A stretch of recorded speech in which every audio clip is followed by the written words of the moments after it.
So, you may be wondering why I summoned you all here today in this very rickety entrance in more ways than one.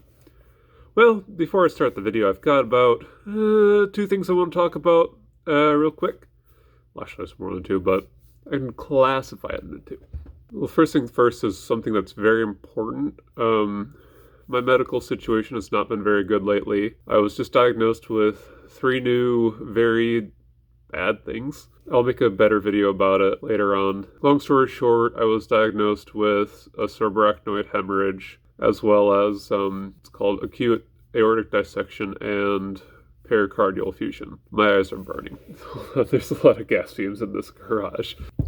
I'm going to be blinking a lot, but I was diagnosed with that, and I was stricken with a $7,000 hospital bill, and I am absolutely struggling to do it. And part of the reason why I'm in this vehicle right now is because this is my office now.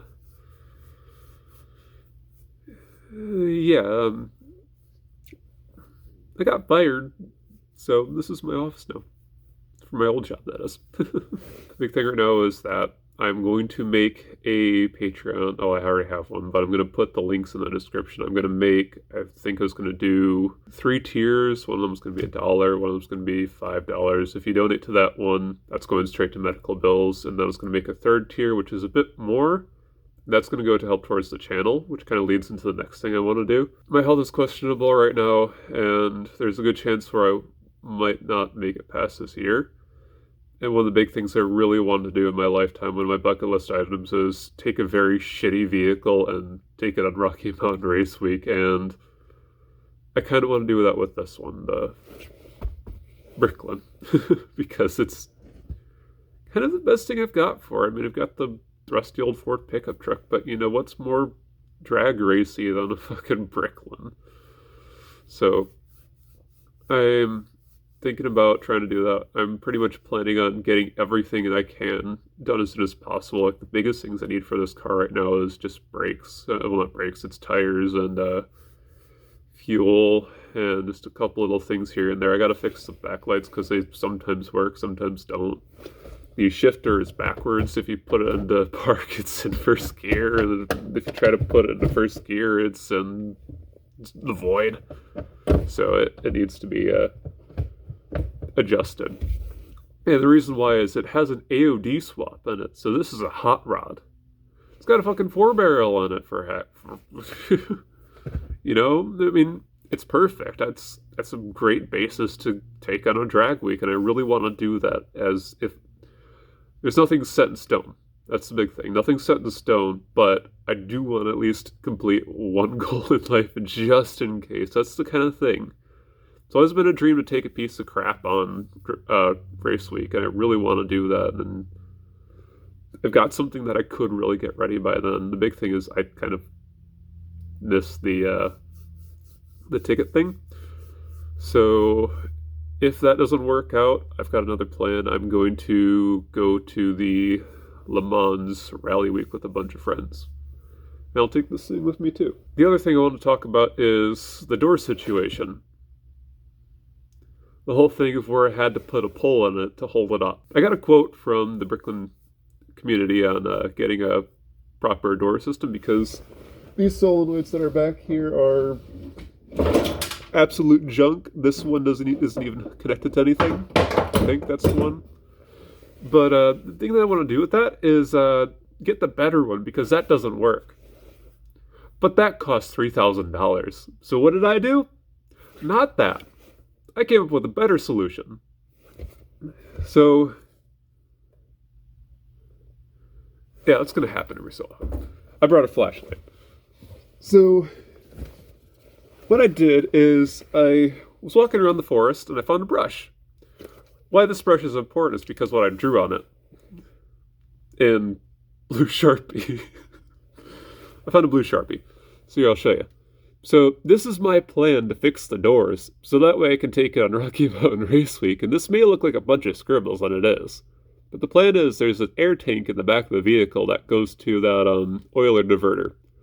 What I'm going to do is going to put a valve on each side of the diverter where the pistons used to be, or not the pistons, but the the solenoids, there's a valve right there, there's a valve there, and a valve there on each side. That valve right there is going to be the main block-off valve. This is the fill valve, and that's the relief valve. So basically my plan is, to make it so I can get into the vehicle, I'm going to have to unlock the hatchback and then pull the lockout valve, basically, and then fill up the piston and then crawl in and then reach back here and turn the valves to, door stuff. It'll all be fine and it'll all work out. Don't you worry. And I have the parts to do that. Some of them are already laying around here, so I just got to put them together. And I think they'll fit, maybe. I don't know. They're just standard plumbing valves for, your household and, make it fit. Worst case scenario. And this is going to be the journey for today. This is going to be step 1 to getting the vehicle ready to go to race week. And step 1 should be fixing the lights, but we don't need to worry about that. It's fine. But there is good news. I think I have my keys in my pocket. I might be able to show you, but I don't know because of the fact the engine hasn't been turned on today. But there is a slight chance I can show you today. And that is a miracle that happened where the vacuum-based headlights actually function. Not headlights, the wipers work. The wipers work, that's fucking nuts. See if I can show you. Or if it's gonna be out of vacuum juices. Let's find out. I don't have a knob on it, so I have to strangle it to turn it. Nope. Oh, there they go. So yeah, those work. So that's pretty. But yeah, so I'm going to start the journey with fixing the doors today, and you're going to get to enjoy the wonderful sound of the air compressor going on for about 30 minutes until the tank fills. So yeah, let's get on to that. Why don't we?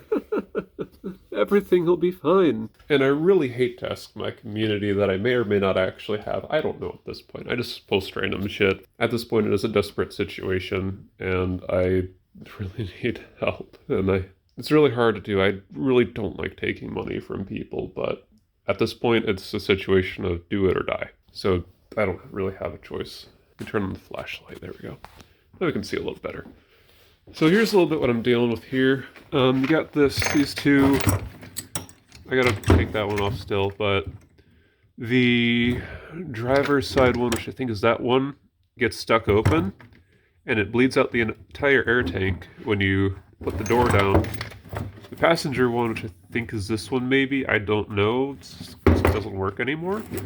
One of these had a wire break off. Yeah, this one had the wire break off. I don't know where that goes. I don't have any wiring schematics or anything. I can't get access to them. So I'm just going to wing it. I'm going to save this valve though, this diverter and the pressure valve, because that's kind of useful. And these I'm just going to disconnect and throw somewhere so that way they don't start a fire. I don't know what that goes to, so I'm just going to throw that somewhere real quick. Let's see, this is the left piston hose right here. Also, you may be wondering why the hatchback is currently taken out. I was gluing the roof back on. Normal Bricklin things, just don't worry about it. I mean, I have a replacement panel. Am I going to use it? No, because that's a lot of work. I don't feel like doing that. So what it is, I just started gluing it back on, so it's fine. I do need to put a little bit more on that side, though. But I can probably put this back on, though, soon. I got the taillights in, so that's nice. Let me think here. Oh, another thing to note real quick, that's pretty good information. If you're a Bricklin owner and you need an intake and you want a quote-unquote factory intake, if you have a 351 Windsor from an F250, yeah, the air cleaner fits perfectly fine for that. So you can use the air cleaner off of an F250. And that actually fits too, believe it or not. And I'm going to put that in there because it's free. I just stole it off the truck, so it's fine. So yeah, if you're a Bricklin owner and you're wondering how to get these, some of those shrouds are really expensive. If you've got any sort of 351 Windsor car, it seems like the parts do just kind of fit on it. So there's a 351 Windsor right there. I can put those pieces on there if I need to. So all is well. Another thing to note down there is you can see that juice of nastiness. That's fuel, quote-unquote fuel. It's about 3 years old and mostly water. and I found it behind the shed, so it's questionable. And the power valve is obviously leaking a little bit. So that's fine. I'll fix that later. But yeah, so this is a Edelbrock that came with it. I have no idea what kind of Edelbrock it is. It is an Edelbrock, though. Let me see what's inside there. It's an Edelbrock of some flavor, and yeah, you can see it fits perfectly fine on a factory carburetor, or a factory air cleaner, so all is well. I'll probably just put some tape over that or something so it's out of the way. Just put you back on there. For the air cleaner hose, I stole the hose off of the household dryer, so that'll work. And then there's a hole down there, and I'll run the hose through that. It's the wrong shape, but if you put a clamp on it, it'll fit, so it's fine. The windshield wiper washer fluid McGee still works, actually. Oh, that's falling off. That's fine. It actually works still. There's these little squirty madoos under here, and those put the fluid onto it. It's very nice. I stole these off of the truck too, as well, these windshield wipers. So they're not quite the right ones, but they're better than what was on it, which was these that I just kind of threw on the ground because that's where they belong. They look nicer, I like them better, but I don't think they make those anymore. There we go, let's just fix that. There we go, perfect. Yeah, the engine runs pretty good, other than the fact that it's slurping on water. Just close that up for now. Those still don't do anything except make lights happen. So that's fine. That's a shroud. Shroud meet YouTube. YouTube meet shroud. I'm going to try not to step on it. This is the old air cleaner here. You can tell it was from an Edelbrock. It says Edelbrock on it. And the filter is a filter. There's also transmission over there. Yeah, this is my garage. This is where I work. It's a multi-million-dollar, I've got these lifts and everything here. There it is. It's that 100-pound dolly with a 600-pound engine on it. If you're wondering how I moved that, it was mostly the rope.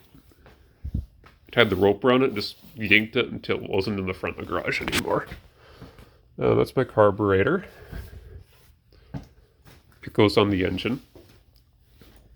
There's a bunch of Bricklin parts over here too that I'll need to go and I'll debating on whether or not to video any of this because it's kind of the boring stuff. I mean, the vehicle's pretty much ready to go. All the fun stuff is just done. The next fun stuff will be when I take it on the road and probably break down a lot. So that's where the interesting stuff will come in.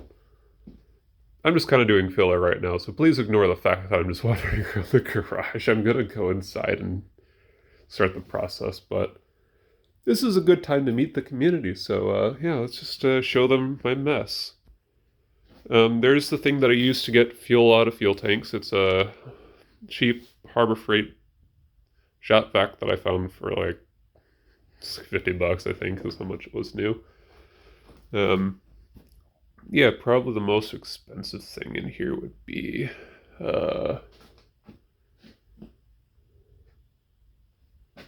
a good question.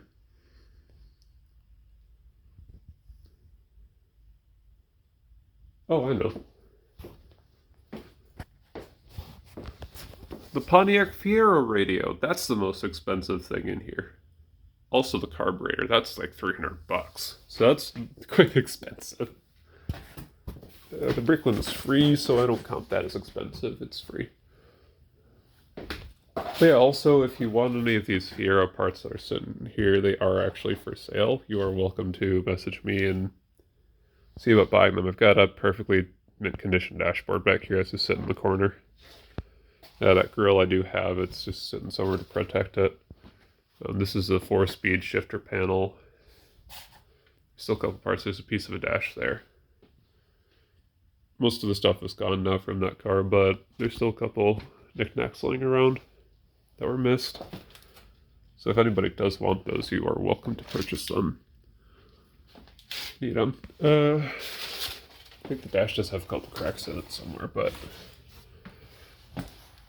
to look at it a little bit further again to make sure. That goes back on the truck.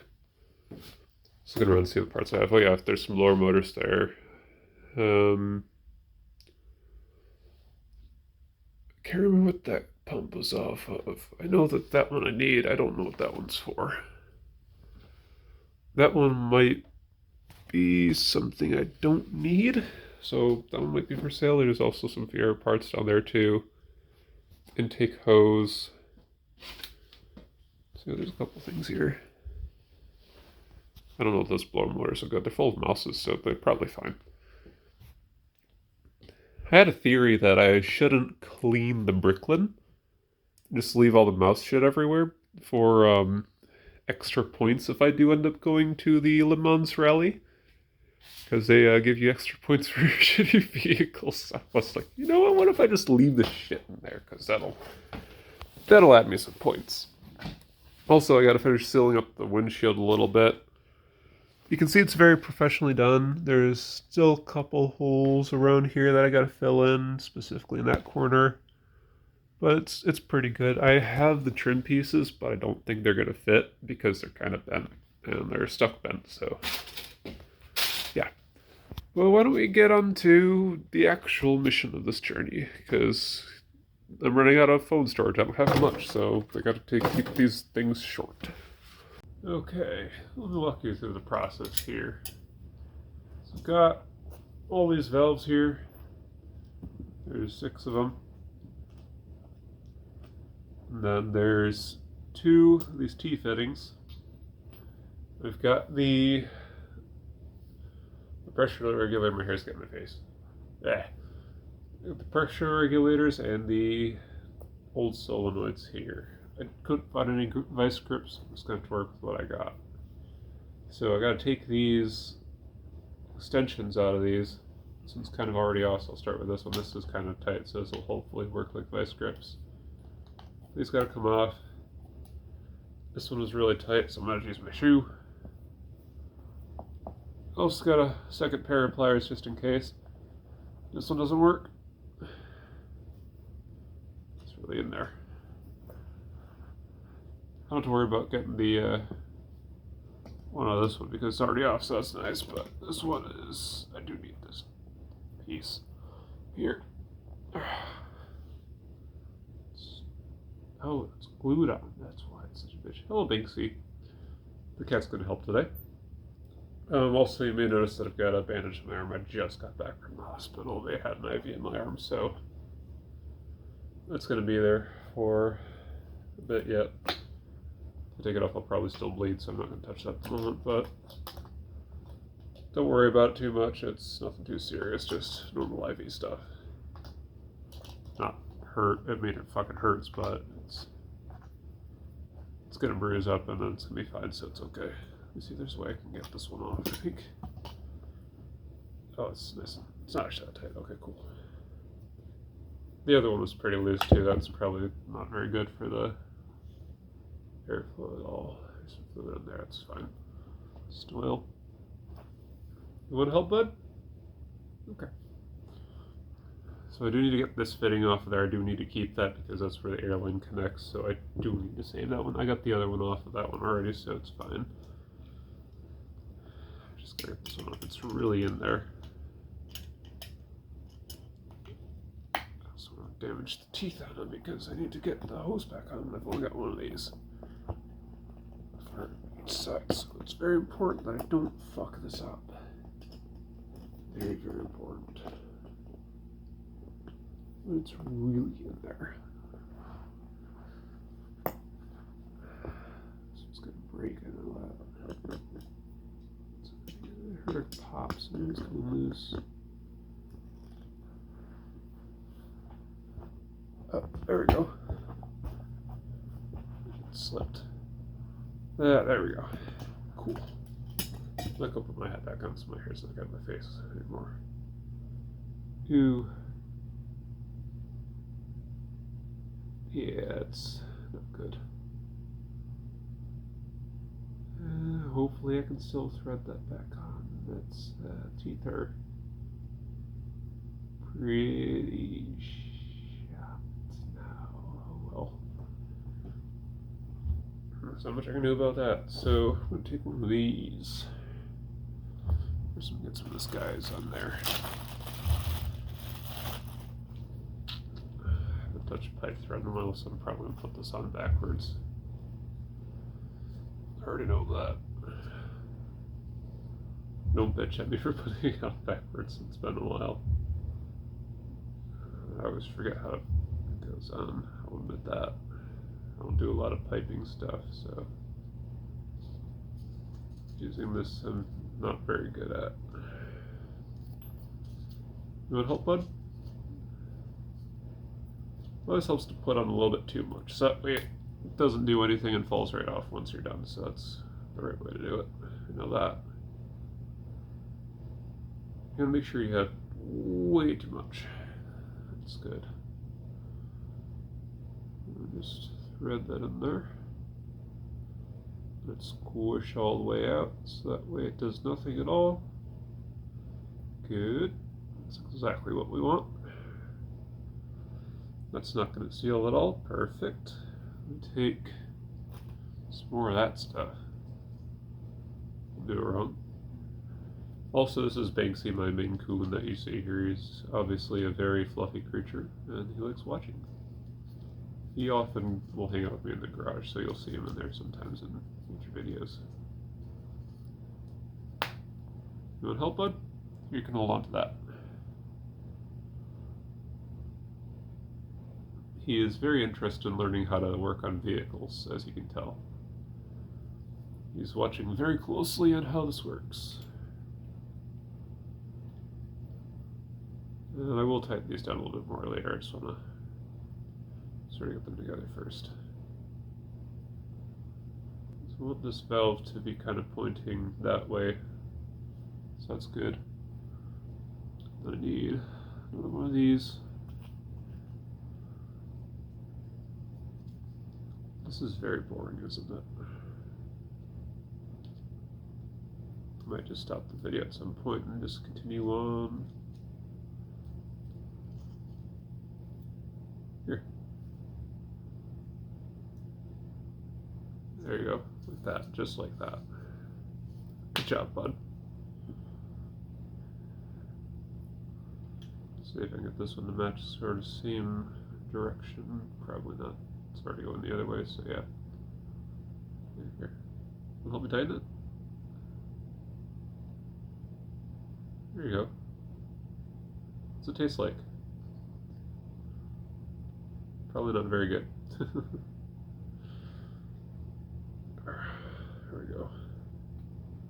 Roughly in that direction. That way it'll open up. No, that's actually the right way. Cool.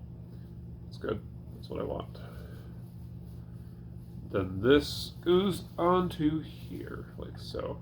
And then that's one side done. So you kind of get an idea of what it'll look like. Oh, actually, there's supposed to be one more on there, and then it's that one. So it'd be this one here, and then it goes on like there. So that's kind of what it would look like, as you can see. And I'll just put the pipe thread on those, and then they'll come back when it's slightly more assembled. Alright, I have finished my pipe dream. That'd make even Elon Musk proud. It's absolutely beautiful. I did chew up the teeth in one of these, this one here, so hopefully that'll seal up. I sure hope so. I have one of those, so it did better. Well, let's go install it in the car. No time better but now. Alright, so since I cut those off, I've taped off the wires so that way they won't start a fire or anything, so that's out of the way now. The one that's not got the teeth boogered up on it, I'm going to put as the driver's side, just in case. So that way that one seals up. The other one will be the passenger side because that one's least important. So I'm going to get started on that, and hopefully all goes well. I can see that's an oval shape. Oh shit. Alright, the new door mechanism is in. All that's left now is to turn on the air pump and see what happens. The cat is joining us to help today. Excuse me.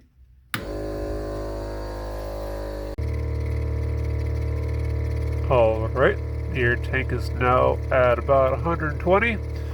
So I'm going to flip off the air compressor like that. We're going to exit this doorway. We're going to head to the back. We're going to test out this air system. So step 1, you need to increase the pressure using this valve here.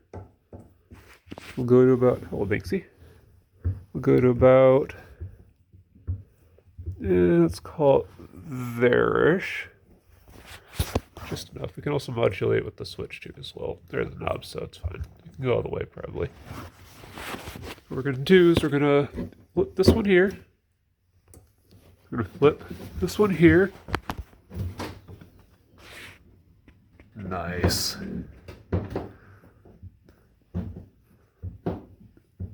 We have the door go up. Add some more pressure there. We push this in like that. Latch that one. We'll latch this one here. Like so. I think that's off. It might not be off. I think that's off.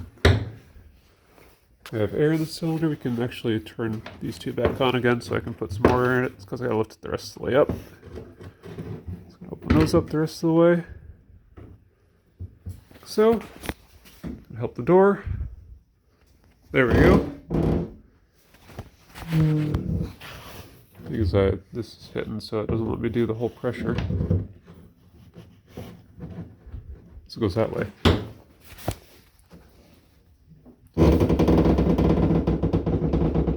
That's fine.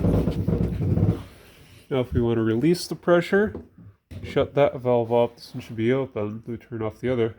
Turn on this valve here.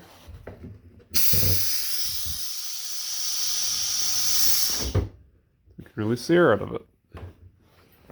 Test the other door now. Open the valve. Shutdown's closed. Perfect. Let's shut the valve. Hold the pressure, shut that valve, open that valve. Open this valve. Perfect. Just as it should be.